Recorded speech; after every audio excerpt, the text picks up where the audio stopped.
សូមជម្រាបសួរនេះគឺជាការអានបញ្ចប់នៅសៀវភៅគតិលោកភាគទី9រឿងចៅសញ្ជីវមាណពប្រោសខ្លាមានចៅមាណពម្នាក់ឈ្មោះសញ្ជីវមាណពបានទៅរៀនសិលវិជ្ជាគមក្នុងសំណាក់អាចារ្យទិសាបម៉ោកព្រាហ្មណ៍រៀនបានចេះវិជ្ជាផ្សេងថ្ងៃមួយចៅមាណពនាំបណ្ដាភឿនសិស្សដូចគ្នា 4-5 នាក់លាអាចារ្យទៅលេងព្រៃ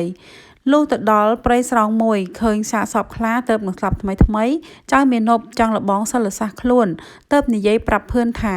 យើងនឹងសេកមុនប្រោសខ្លានេះឲ្យរស់បានវិញអ្នកទាំងឡាយចាំមើលចំណេះយើងចោះឯពួកភឿនទាំងឡាយឮដូច្នោះក៏ខាត់រាល់គ្នាថាខ្លានេះជាសត្វស៊ីសាច់មិនត្រូវប្រោសវាឲ្យរស់ឡើងទេតែវារស់ឡើងហើយវាមិនដឹងគុណនរណាទេវានឹងខាំអ្នកនោះវិញហេតុដូច្នោះកុំទៅប្រោសវាឡើយបើអ្នកឯងមិនស្ដាប់ពាក្យយើងខាត់យើងនឹងនាំគ្នារត់ឡើងដើមឈើចោលអ្នកឯងក្នុងកាលឥឡូវនេះហើយឯចៅមាណពក៏ថាបើអ្នកឯងខ្លាចខ្លាហើយចង់រត់ចោលយើងក៏តាមចិត្តចោះយើងមិនស្ដាប់ពាក្យអ្នកឯងខាត់នោះទេយើងនឹងប្រោសខ្លានេះឥឡូវនេះឯងថាហើយក៏តាំងរាយមុនសូត្រប្រោសសត្វខ្លានោះឯង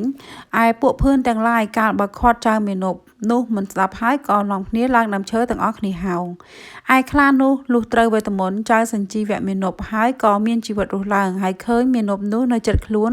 ក៏ស្ទុះទៅផ្ទះកាច់កអោនត្របាក់ស៊ីមួយរំពេចចៅសញ្ជីវមាណពក៏ដល់នៅកាលកិរិយាខ្សែនឹងដៃខ្លានោះហោងឯបណ្ដាភឿនទាំងឡាយកាលបើឃើញខ្លាវាខាំចៅសញ្ជីវមាណពក៏ផិតភ័យទៅនាំគ្នាចោះចាក់ប្រឹក្សារត់ទៅស្រុកប្រាប់អាចារ្យទិសាបម៉ោកតាមរឿងខ្លាវាខាំចៅសញ្ជីវមាណពនោះហោងរឿងនេះបានគតិដល់បុគ្គលអ្នកមិនស្គាល់អំពើពាលទៅធ្វើគុណនឹងពាលនោះមិនដឹងគុណនរណាទេតែវាបានឱកាសកាលណាហើយវាក៏យាយីវិញនៅក្នុងកាលនោះប្រាជ្ញគួរគិតទៅចោះធម្មតាសត្វស៊ីសាច់ដូចយ៉ាងខ្លាយ៉ាងក្រពើនេះជាតិមនុស្សយើងមិនត្រូវធ្វើគុណនឹងវាឡើយមួយទៀតអ្នកមានវិជ្ជាមិនត្រូវទៅសម្ដែងវិជ្ជានោះក្នុងកាលមិនគួរសម្ដែងដោយយ៉ាងចៅសញ្ជីវមាណពទៅប្រោសខ្លានោះឯងខ្លាវាខាំវិញហោងរឿងនេះមានសេចក្តីពិស្ដារក្នុងគម្ពីរមង្គលដ្ឋទីបនីឯណោះអញ្ជើញទៅមើលចោះមីអើយមាណពចេះសិលសាស្ត្រជប់ជីវិតខ្លាបានធម្មតាខ្លាខ្លៅចិត្តខ្មៅសាមានមិនដឹងគេមានគុណលើអាត្មាជាសប្បុរសទៅជប់ទៅប្រោសឲ្យរស់រូបបាត្រឡប់ក្រញាំខំក្បាលវិញណានេះព្រោះអាត្មាមិនស្គាល់ពឹសពាល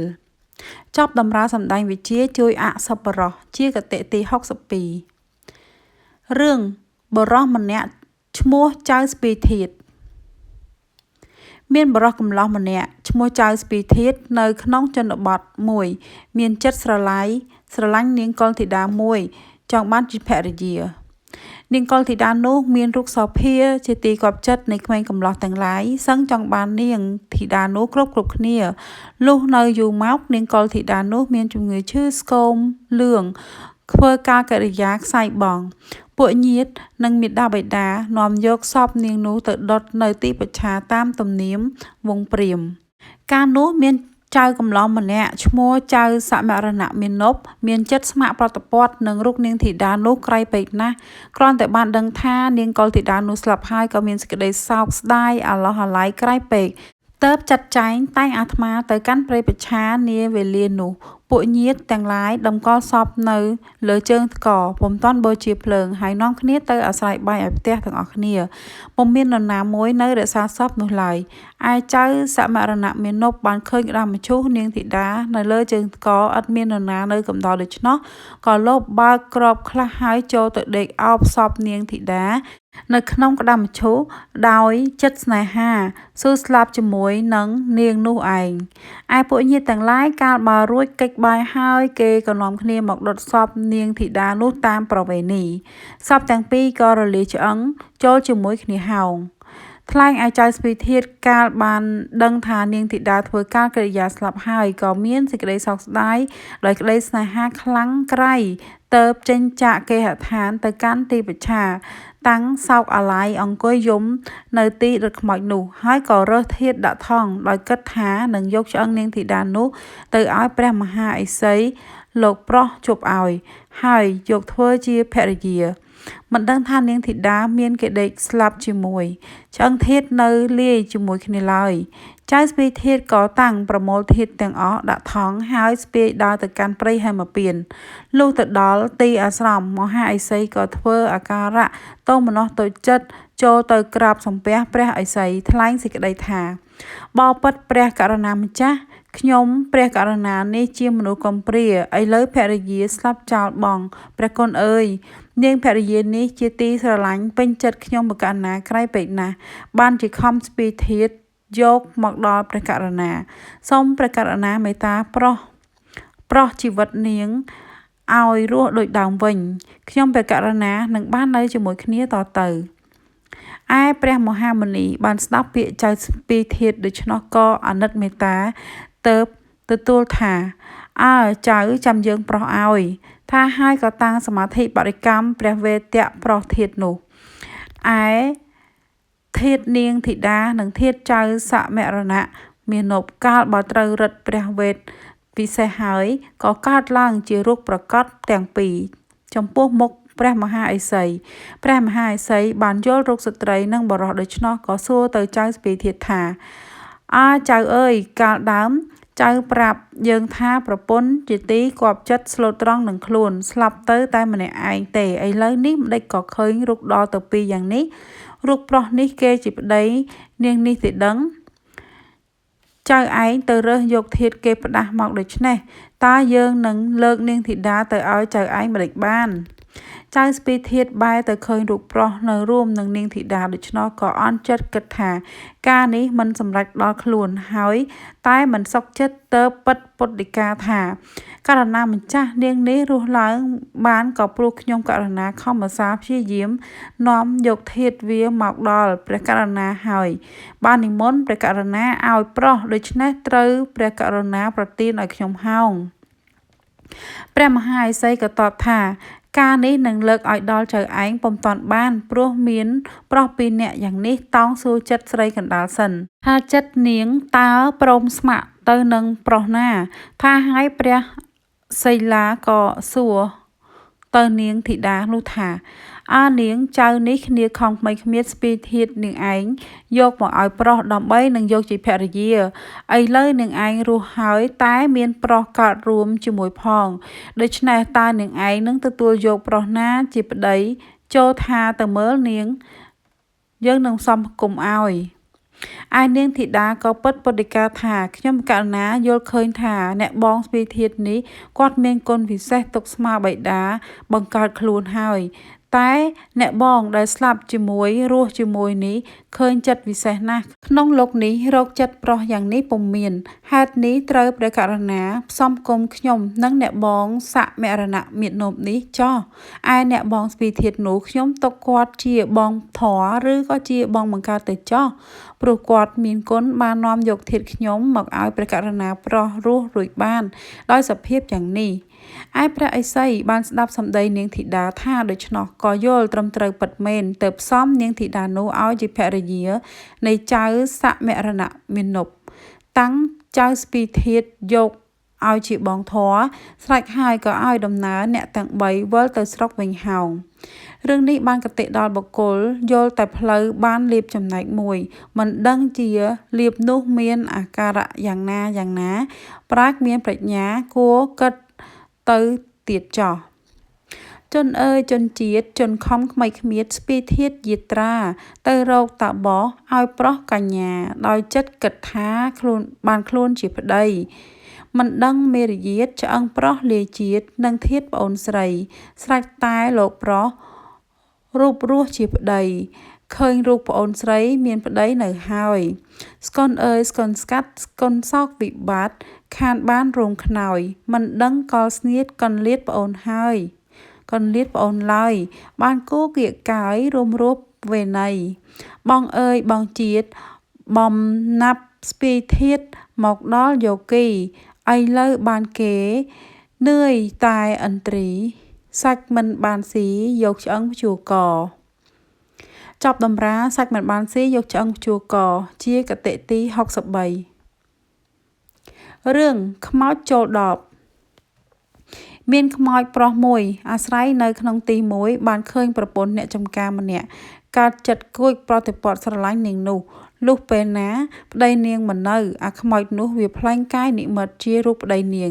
នៅដេកនឹងនាងនោះក៏សម្គាល់ថាជាប្តីអាត្មាមិនដឹងជាខ្មោចវាផ្លែងឡើយព្រោះដូចគ្នាណាស់ឯខ្មោចនោះបានឱកាសគឺអ្នកចំការមិននៅហើយវាក៏តែងផ្លែងកាយជារូបប្តីមកដេកនៅនឹងនាងនោះជារឿយរាល់កាលហោងលុះនៅយូរបន្តិចមកចៅប្តីនោះទៅព្រៃឯអាខ្មោចវាផ្លែងទៅដេកនឹងនាងនៅក្នុងផ្ទះដល់ពេលចៅប្តីមកផ្ទះក៏ឃើញរោគអាខ្មោចដោយរូបខ្លួនដេកនៅនឹងប្រពន្ធខ្លួនដូច្នោះក៏ខឹងមហិមាស្ទុះទៅចាប់អាខ្មោចក៏ឆ្លោះតបថាយើងជាប្តីនាងនេះផ្ទះនេះជាផ្ទះរបស់យើងហេតុអ្វីចៅមកចាប់យើងជាម្ចាស់ផ្ទះវិញចៅឯងមកពីទីឋានណាមិនដឹងយើងជាប្តីនាងនេះទេឬឯចៅប្តីក៏ឆ្លោះតបថានេះជាផ្ទះរបស់យើងនាងនេះសោតក៏ជាប្រពន្ធយើងហេតុអ្វីចៅមកថារបស់ខ្លួនដូច្នេះខ្មោចនិងមនុស្សក៏ឆ្លោះគ្នាដណ្ដើមប្រពន្ធទៅវិញទៅមកជាកលហលឡើងឯនាងប្រពន្ធក៏មិនដឹងរូបប្រុសណាជាប្តីខ្លួនព្រោះរូបរាងដូចគ្នាសុទ្ធគ្នាណាស់នឹងអាចកាត់ថារូបណាជាប្តីខ្លួនពុំបានព្រោះចៅខ្មោចនិងមនុស្សកើតជាអធិករនឹងគ្នាទៅនាំគ្នាទៅកាន់សាលាវិនិច្ឆ័យដល់ហើយក៏នាំគ្នាចូលប្តឹងតាមរឿងនោះឯចៅក្រមខាងជាន់ក្រោមពុំដឹងពុំអាចនឹងកាត់ក្តីនោះបានព្រោះសាក្សីគឺស្រីកណ្ដាលនោះឲ្យការមិនធ្លុះទៅបានទៅរឿងនោះក្តីនោះឡើងប្តឹងទៅដល់លោកអ្នកធំជាន់ខ្ពស់គឺលោកអ្នកប្រាជ្ញក៏ហៅចៅទាំងពីរនាក់ឲ្យចូលទៅចិត្តហើយលោកពិនិត្យមើលរូបមើលមុខមាត់ចៅខ្មោចនោះក៏យល់ស្គាល់ថាជាមនុស្សជាខ្មោចបានប្រកាសព្រោះភ្នែកខ្មោចភ្នែកយក្សខុសគ្នានឹងភ្នែកមនុស្សយើងនេះគឺភ្នែកខ្មោចយក្សឥតស្រមោលកូនក្រមុំហើយច្រើនក្រហមច្រើនរឹងហេតុនោះទើបអ្នកប្រាជ្ញលោកស្គាល់បានតែលោកនឹងកាត់ថាអានេះជាខ្មោចផ្លែងរូបជាមនុស្សដូច្នោះទៅក៏ពុំប្រកាសដល់ភ្នែកអ្នកឯទៀតឡើយទើបលោកយកដបស្រាមួយមកតាំងនៅលើតុហើយវិនិច្ឆ័យឡើងថាហើយចៅទាំងពីរដែលវិវាទគ្នាគ្រានេះយើងនឹងវិនិច្ឆ័យដោយយុត្តិធម៌ឲ្យគឺយើងតាំងពិសោធន៍នឹងដបនេះថាបើរូបណាក្លាហានអាចចូលទៅក្នុងដបនោះបានរូបនោះហើយជាប្តីនាងនេះមែនយើងក៏នឹងប្រគល់នាងនេះឲ្យជាប្រពន្ធពិតថាបើរូបណាចូលដបនេះពុំបានទេយើងនឹងទុករូបនោះថាជាពុំមែនប្តីនាងពុំមែនជាម្ចាស់របស់ឡើយឯចៅមនុស្សនោះបានឮលោកអ្នកប្រាជ្ញដាក់ទុកដូច្នោះក៏តក់ស្លុតផិតភ័យដោយគិតថាខ្លួនជាមនុស្សនឹងចូលទៅក្នុងដបតូចមួយនោះឯណាបានក្តីចាញ់នោះចំពោះនឹងបានដល់ខ្លួនប្រកាសហើយម្ល៉េះហើយក៏ឈរសំពះព្រះនៅហោងឯអាខ្មោចលឺអ្នកប្រាជ្ញតាំងឲ្យចូលដបស្រាដូច្នោះក៏ត្រេកអរក្នុងចិត្តដោយគិតថាខ្លួនជាខ្មោចឥតឆ្អឹងឥតសាច់សម្រេចដោយរិទ្ធនិមិត្តជាខ្យល់បានទើបទទួលចូលដបការនឹងចូលនោះចៅខ្មោចឡើងទៅលើតុហើយបង្អោនក្បាលសម្របខ្លួនតូចចូលទៅក្នុងដបនោះបានហោងឯអ្នកប្រាជ្ញកាលបើយល់ខ្មោចចូលទៅក្នុងដបដូច្នោះក៏យកឆ្នុកបត់ចុកមាត់ដបនោះជាប់ហើយលើកឡើងប្រកាសប្រាប់អស់មហាជនទាំងឡាយថាអ្នកទាំងឡាយចូលដឹងថាអានេះជាខ្មោចវាផ្លែងខ្លួនជាមនុស្សមកធ្វើអំពើបតរកម្មយ៉ាងនេះយើងពិសោធន៍នេះដើម្បីឲ្យដឹងថាអាណាជាប្តីនាងនេះមែនក៏ធម្មតាមនុស្សយើងតើឯណានឹងចូលទៅដបស្រានេះបានមានតែខ្មោចទៅវាចូលបានឥឡូវនេះយើងរកសេចក្តីពិតឃើញហើយនាងនេះត្រូវប្រគល់ទៅឲ្យចៅដើមចោតនោះចោះអាខ្មោចនោះទុកវាឲ្យនៅក្នុងស្រុកនេះពុំបានទេព្រោះវាធ្វើអំពើលាមកមានសភាពយ៉ាងនេះថាហើយក៏ប្រើអ្នកបម្រើឲ្យនាំយកដបខ្មោចនោះទៅបោះចោលឯដល់ទីអន្លង់ទឹកជ្រៅអ្នកបម្រើក៏នាំយកដបខ្មោចនោះទៅបោះចោលក្នុងទឹកហូរតាមពាក្យប្រាជ្ញនោះហោងឯអាខ្មោចក៏វិនិច្ឆ័យខ្លួនអស់ក្បួនតែត្រឹមនេះរឿងនេះបានគតិដល់បុគ្គលអ្នកកាន់ទូរវិជ្ជាការគឺចេះធ្មប់ចេះថ្នាំបំពុលគេឬចេះក្បួនអ្នកលេងដើរលបកាប់ចាក់កាប់ក្បាលគេជាដើមហើយមានលោកអ្នកធំលោកត្រូវការចង់រកក្តីកំណាចនោះខ្លួនមិនដឹងរៃអន្តរាយក្រោយក៏ទៅសម្ដែងទុវិជ្ជានោះ ប្រាប់លោកអ្នកធំដើម្បីយករង្វាន់ការនោះជាផ្លូវឲ្យលោកអ្នកធំចាប់ខ្លួនធ្វើខ្លួនឲ្យវិនាសដោយអាជ្ញាវិញបានដោយអាខ្មោចក្នុងដបនោះឯងប្រាជ្ញគួរគិតទៅទៀតចោះខ្មោចអើយខ្មោចខ្មាំងទទួលប្រណាំងតាំងភ្នាល់ចូលដបតើបស្ទុះអោនសីដៃពីរសម្របសម្រាលខ្លួនក្លបចូលដបបានងាយបងឈ្នះយកស្រីមិនដឹងកលក្តីវិនាសរូបកាយត្រូវចុកឆ្នុកចិត្តអស់រិទ្ធនឹងប្រាយដោយកូនទន្សាយកាយហោងក្នុងដបចប់តម្រាខ្មោចក្នុងដបជាគតិទី64ចាចប់គតិលោកភាគទី9ត្រឹមតែប៉ុណ្ណេះ